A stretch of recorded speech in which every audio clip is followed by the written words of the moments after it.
Live from the Nasdaq market site in Times Square, I'm Elise Southwell, and this is Behind the Bell.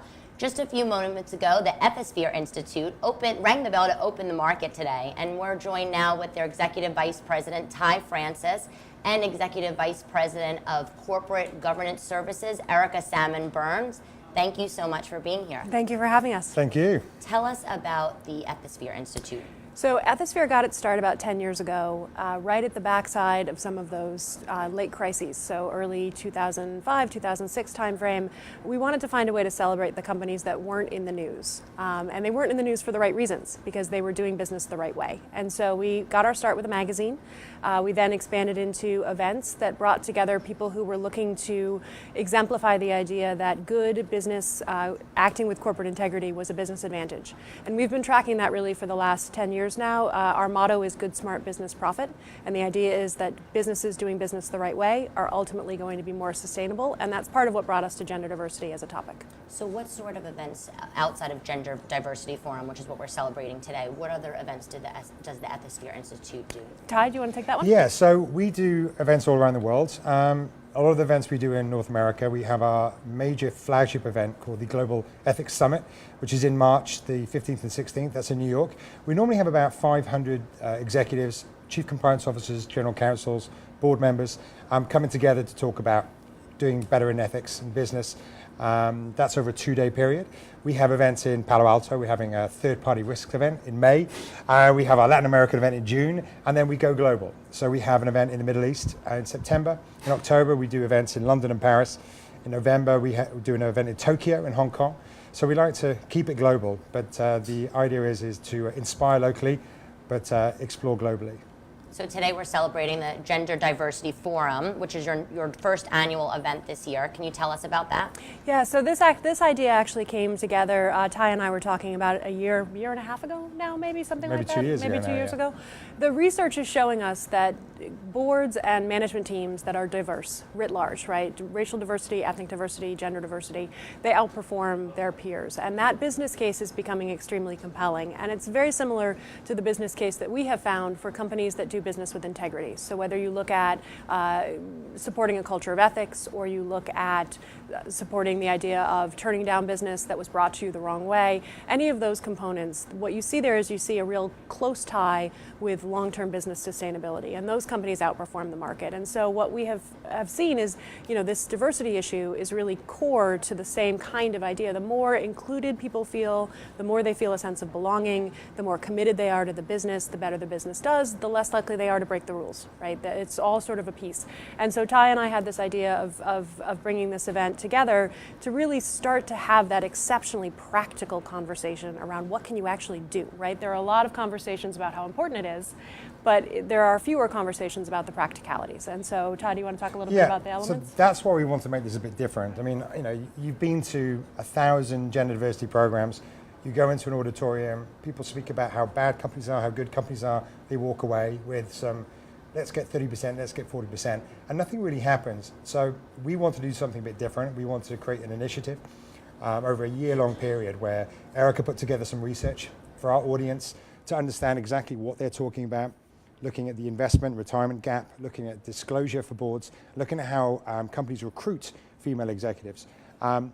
After that research was done and the results came out, we then wanted to hold a forum, which we're doing today, thanks to Nasdaq, to talk about that. We have 3 great panels, some great speakers from the CAQ, from Voya, from Norton Rose Fulbright, and from Mercer, amongst a lot of other companies. And then following that, we want to put together a publication to take all of that great content and put it together. So then next year, we can do the same thing again and compare and contrast the results. So what we're not doing, we're not giving slaps on the back to companies who do it great, but we're not doing slaps in the face to companies who do it bad. What we're trying to do is trying to educate companies from how to get to the slap on the back, so from the slap in the face to the slap in the back. So we're trying to encourage companies that, as Erica said, the more diverse your company is, the better the longevity is, the more the investors will want to stay with your company. It's just better for business. So you mentioned research. Yes. Well, a lot of research went into putting this event together. Can you talk to us about that? Yeah, so we, one of the things that Ethisphere tries to do whenever we can is we try to make all of our pieces data-driven. So even if you look at the thing that we're probably best known for, which is something called the World's Most Ethical Companies list, that is a data-driven exercise. And we have something that we call the Ethics Quotient, which is a survey that companies fill out to be considered for World's Most Ethical. And there are diversity questions on that. And so we wanted to build on that data set and send a broader survey out to a wide variety of people in HR roles, in nominating corporate governance roles at the board level, because this is a board issue, of course. It's a management team issue, and it's also a frontline issue. And so what we wanted to try to do is really get a handle on some of those practices. Where's your pipeline coming from? Are you working with talent companies that specialize in recruiting women? How are you defining the skill set you need for a particular job? Because if you just go on check the box resume qualifications, well, there aren't that many CFOs of Fortune 500 companies that are female, right? Your pool is going to be very small. And so instead, looking at how are companies actually defining those skills and what sort of things do they need to do to really make progress. And so we sent a survey out last fall. We have the results of that now. We'll be talking about some of the early data points from it at the event today.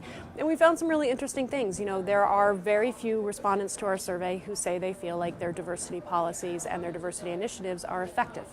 Only 20% said that they felt they were either effective or very effective.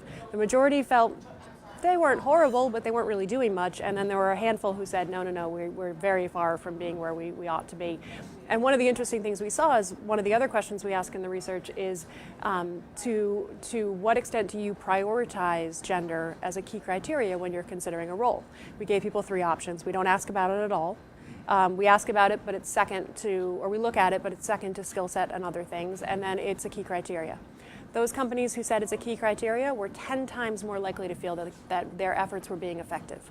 And so it takes a focus. And if you look at some of the other research that's out there, our friends at Mercer, for example, have research called When Women Thrive. And they just updated it recently for the World Economic Forum. And one of the things that they noted was at the end of the day, it's the mid-level manager, the frontline manager, the hiring manager that's really going to make a difference. And there it's about the business case, right? So again, this sort of goes back to all the reasons why this is an important issue for us, because we're trying to help companies make the case to the people who can really make change that this matters, not because we're all going to hold hands and sing Kumbaya, but because it actually helps the business.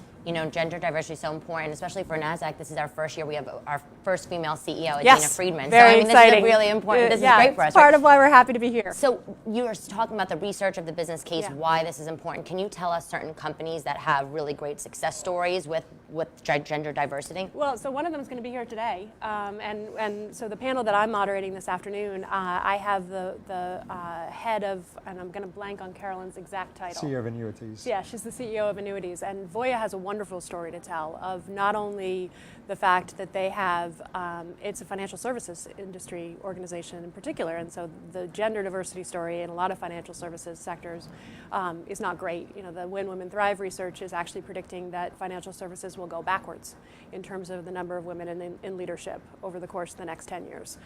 We'll see a 3% drop as opposed to an increase. And part of the reason for that is if you look at who the women are on executive teams for many organizations, they're not running P&Ls, right? It's not the situation where the CEO is a woman, right?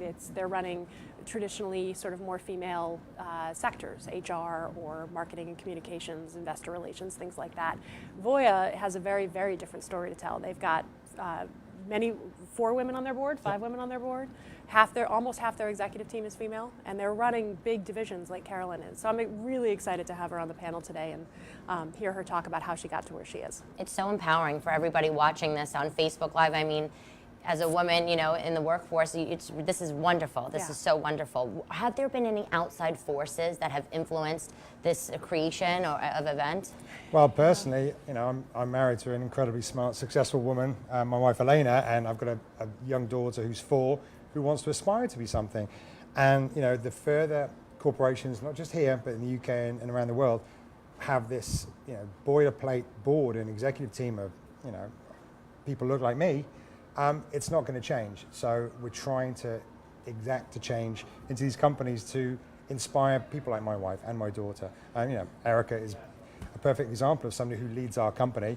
but we need more of that in the industry, and we need more people to push for that. And Voya are doing just that. Yeah, well, and part of the reason why I was so delighted to do this event with Ty and to ring the bell with him this morning is it is something that's going to take all of us, right? This is not a situation where women are going to drive this change. We need people like Ty in the space that are thinking about how to make our boardrooms and our executive teams more diverse so that they match the communities that we work in, because at the end of the day, that's how all of our businesses are going to succeed. Yeah, you need champions. Yeah. You need champions. But to answer your question about outside forces, obviously there are a lot of people who are looking at this issue pretty closely. And if you were going to look at the Super Bowl ads on Sunday or, any of the commentary over the course of the last year, you'll see a lot of conversation around how important gender diversity is. The thing that gives me the most hope is the people who are doing the business case research. So whether it's the Morgan Stanley research that came out a little while ago, or some of the research we've seen come out of McKinsey, or Equilar has a gender diversity index, and they're actually going to be here this afternoon. I'm thrilled about that.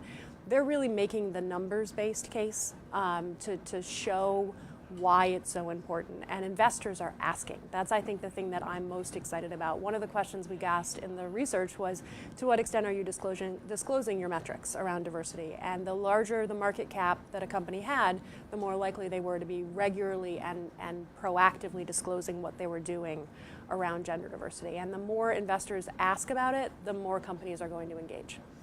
I mean, Voya obviously must be so proud to be part of this event, and some of the other companies that you mentioned. So everybody's embracing this then. This is great. But you do need champions as well. Yeah. So it's all very well, as Erica said, watching Super Bowl ads and seeing companies talk about gender diversity and equality, but it takes champions to actually move the needle. I've been talking about doing this event for years, and we've been trying to get off the ground. And we went to our CEO, Tim Erblick, and said, we want to do a gender diversity event.